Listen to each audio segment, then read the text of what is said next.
2 రోజుల నుంచి విజయవాడ నగర వ్యాప్తంగా కూడా వర్షం కురుస్తూనే ఉంది. ఈరోజు ఉదయం నుండి కూడా ఎడతెరిపి లేకుండా సన్న జల్లులు పడుతూనే ఉన్నాయి. 5:30 నుండి సాయంత్రం 5:15 వరకు కూడా భారీ వర్షం నెలకొంది.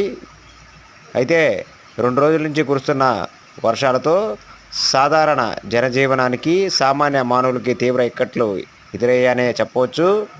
రోజువారీ పనులు చేసుకునే వారికి తీవ్ర ఇబ్బంది, పనులకి వెళ్ళలేని పరిస్థితి చోటు చేసుకోగా, స్కూళ్లకు, కాలేజీలకు, ఉద్యోగాలకు వెళ్ళే వాళ్లకు వర్షం పట్టడంతో తీవ్ర ఇబ్బందులకు గురయ్యారనే చెప్పవచ్చు. అయితే ఒక పక్క వాతావరణ శాఖ 2 రోజులు వర్షాలు పడతాయనే నేపథ్యంలో నగర వ్యాప్తంగా కూడా చల్లని వాతావరణం వర్షం వల్ల ఏర్పడిందనే చెప్పవచ్చు. ఎన్టీఆర్ జిల్లా, విజయవాడ.